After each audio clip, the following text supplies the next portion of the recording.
podcast. I'm your host, Zachary Randles Friedman, and tonight I am here with my husband, Andrew Randles Friedman, once again to bring you our latest episode. Hi, Andrew. Hi, Zach. Hi, everybody. Good evening. On our last episode, we talked a bit about our 25-year relationship and how long we've been together and how we met and our whole history. And we also mentioned in that podcast that we were not in an open relationship and that we're monogamous. And tonight we're going to talk about what it's like to be in an open relationship, or just kind of explore like what our friends are doing and things that we've heard and stuff. And so we're going to start off there. So Andrew, what do you think about open relationships? Not just for us, but just in general. I think open relationships are fine. It's really up to the individuals to have clear and open communication in all aspects of a relationship, as much as people do in a relationship. And so if you choose to be in an open relationship and have others, that's totally up to those individuals and good for them. Yes, so we have many friends. Most of our friends are actually in open relationships at this point. It's worked out fine for some because some are married and been together for multiple years. And then other friends that we had were together, opened their relationship up, and then it no longer is there. So we looked up a few things, and that 20% of people in the U.S. are actually in open relationships. So that's a pretty big number, I think. And then 33% of gay couples are in open relationships. Does that number surprise you? Do those numbers surprise me? No, they don't surprise me. And 5% of lesbian couples are in open relationships, so much lower, which that does surprise me, actually. Really? Yeah. I guess it doesn't surprise me. We might be stereotyping.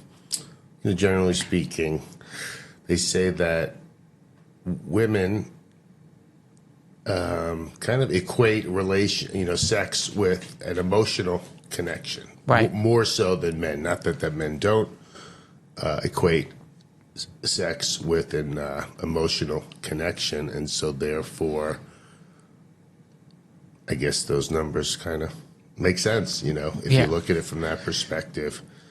I mean, I think it's always interesting to know, like, how do you open your relationship up? So do people come into a relationship and that's what they say up front? I mean, we've been together for 25 years. So, do new couples that meet on Grindr or Scruff or wherever, are they saying in their profiles, like, I'm into an open relationship, and that's what they do?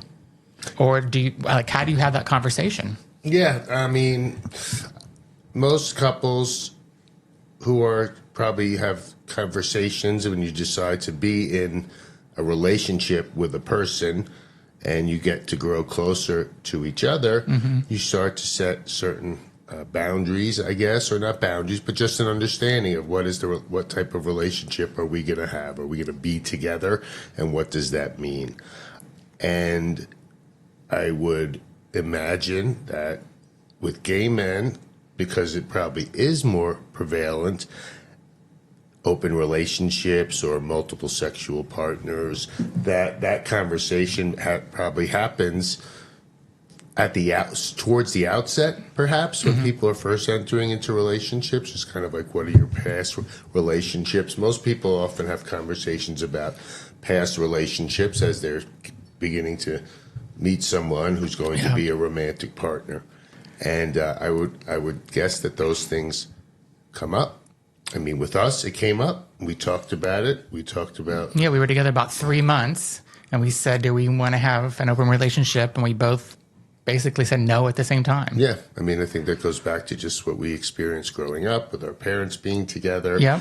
And it may be a reflection of the times as well. I think there's a certain, at least how we look at it, certain health-related areas that we are maybe more concerned about than others. Yeah. And so, I think that's just kind of I mean, you're in an open relationship. What do you do? I mean, are you having safe sex with your spouse or your partner the entire time because you've gone out and you've messed around with other people? So that's another thing that you have to think about. Yeah, and what does that mean? I mean, there's sexually transmitted diseases. There is AIDS in the gay community, more so, I guess, than the straight community, at least in the United States, as far as my understanding is. And people are taking various prescription medications. Yep. I think it's called PrEP, and I don't know that much about it, but people start taking these medications, I believe, on a daily basis, just like a multivitamin that is prophylactic in terms of would help you fight off if you had HIV, I believe. Yeah, I think it helps prevent you from getting HIV, but what it doesn't do is it does not help you from getting other sexually transmitted. Yes. So that's why I feel like if you're in an open relationship, you have to use a condom or whatever with your partner kind of moving forward, because you're exposed. If you're both open and you're out there, you're kind of doubling your chances of something happening. Double your pleasure, double your fun, and double your those risk. Bumps on your lips and your gums. Yeah, exactly. Should that be the tagline for my show? I think the other thing is that, some of our friends are open with each other, where they're going off and playing with other people together. And then others are like only when they travel or when they're out of town. I'm wondering if everybody that we know is honest about their open relationship. So, if somebody's at work, they have an open relationship, are they telling their partner every time they come home, oh yeah, I hooked up with somebody where you were at work today? So, I'm wondering if people are really that open, or are they kind of just like, yeah, we have an open relationship, but we're not going to really discuss it. So yeah, I think it's almost like the same things. It's like any other aspect of a relationship, and I guess when you have an open relationship, a lot of couples establish certain boundaries or rules related to it. So as you mentioned, only when we're traveling, only when we're outside of our home, sphere, for example, it can't be anybody we know. Yeah. Or nothing. We can't do anything in the home where we live. Yeah. And or maybe there's certain acts, sexual acts that we can only do with each other versus other people. Don't kiss any other people or like whatever. Pretty Woman. Yes, exactly, like Pretty Woman. So people set up these boundaries. I think it's easier just to slip. Yeah. Right? When you have those boundaries and you've already opened the door, I would guess, and just from what I've heard from various couples that didn't survive open relationships, is that those boundaries can often start to fade. And do any of your straight friends that you went to college or high school with, because you're in touch with a very large amount of your friends from earlier in your life, are any of them, or have any of them been in open relationships that you know about? No, I don't know. It could be that less of people, maybe straight couples who are usually traditionally, married. Yeah. Not that gay people aren't married, but they are married, and most likely if they're married, they have children, at least in my world. And so I've never heard anybody talk about it. I have heard people talk about having sex outside of their marriage. But that doesn't, no, but they were not cheating. Yes, that is cheating. They were not in open relationships, quote unquote. Yeah, of course. And I think one of the things that I often think about is, if you want to have sex with other people and stuff, why be in a relationship? And I've thought about that a lot over the years. Like, why do so many of our friends have to go out and have sex with other people? I guess maybe they have a comfort of being in a relationship, and so they want that, but they also want to have sex with other people. Maybe they want to grow old with somebody one day, and that's why they are in a relationship. But I guess I still question that. Like, why don't you just be single? That way you can go do whatever you want with whoever you want, and you don't have any boundaries. Well, I think some people, like we said earlier in the conversation, right? Some people don't necessarily combine the act of being or the idea of being in a long-term relationship with an individual or multiple individuals. These days, there are many people who are in polyamorous relationships, and so it's about the emotional connection and the sexual connection.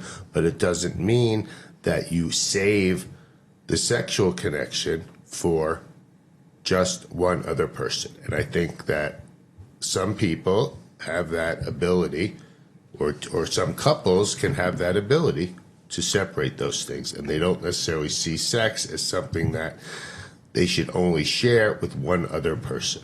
Many people might think, okay, you have one life, and also emotional, right? You can have emotional, open relationships, right? Where you have a friend and you go and see them, and maybe they're your, special friend, right? That's almost like a part of that relationship, yet you have your significant other or your partner in life. And when we moved back into the Boston area and we moved to Somerville, one of the things is we were looking up, like, what's Somerville all about? We always kind of felt like it was like it had a Brooklyn vibe and kind of hippie-ish in some way, some areas of Somerville. But one of the things that we found when we were looking it up is that Somerville has the highest polyamorous couples. Is it in the United States? Is that what the stat was? Or I don't know if that was the stat, but the city of Somerville legally recognizes people. They just passed 2 laws last year. Exactly, and I don't know. I guess that laws give the people within the city certain, rights that other married people would have. I don't know if that means, pick up prescriptions at the CVS, or in terms of the city, you could share the address and therefore parking spots or whatever sort of city benefits. Maybe city employees are able to extend their benefits. Not sure what it means, but one of the very few cities. I thought it was just interesting, and I mean, I can see the people as we're walking down the street and stuff. I can see like this is a area that's very liberal. People don't care as long as you're doing the right thing and stuff. So people just, it's probably a good area for that. And that's a whole. I mean, if from my understanding, right, those are multiple people that are in committed relationships, and defining committed and it's not just sex at all. It's the relationship. It's living together. It's raising a family together. It's exactly right. They do have common. It's just 3 people or 4 people, whoever, who are sharing, the love amongst themselves, I guess you would say. Yeah, and then there's also, I've known couples that have brought in a third, and they're in a throuple, and I haven't known any throuples that have actually lasted. One couple I know did last probably a little over a year, but usually it's not equal. It's usually a couple that's been together for a while, they meet somebody, decide to bring in a third, and then usually the third goes away. I guess one of the other 2 could go away, but from the people I have known personally that have been in throuples, the third person that came in ends up leaving the relationship. Yeah, and there's also, different times of people's lives, or maybe there's different ages. So you could have situations like you described, Zach, where maybe there's a younger individual joining older individuals, and maybe there's a mutually beneficial aspect of the relationship that maybe an older, more established couple are providing that younger individual a place to live, financial or networking, or helping that other person. And that doesn't mean it's just about that aspect, but it's somebody maybe that couple liked and both found attractive and wanted to help, and and there was an emotional connection, but and maybe it could have lasted, but maybe it just didn't. Well, I do want to go on record just to say that if Jacob Elordi ever came and wanted to be in a throuple with us, or just be with me separately, that he's on my list. Well, that would be great. So just throwing that out there, just so you know. Wonderful. Anything else that you want to add to it? Nothing that I could think of. We clearly don't have a tremendous amount of experience in this area, so we're just talking about our opinions, and I guess mostly why we have not engaged in that sort of relationship. But to each his own. Yep, we don't judge anybody. If it works for you and it doesn't hurt anybody, then that's great. This is a no judgment zone. No judgment zone, 100%. Judgment free zone, as they say. Well, thank you everybody for listening to this episode. If you have any ideas, please follow me on Instagram at @TheRealZachRe. Send me a DM. Let me know some ideas that you have for future shows. And also be sure to visit my website, anythingandeverythingpodcast.com. You can listen to this podcast on your favorite podcast platform, Apple, Pandora, Spotify, all of them. It's everywhere. So thanks for listening and have a great day or night, whenever you're listening. Have a great one. Bye-bye.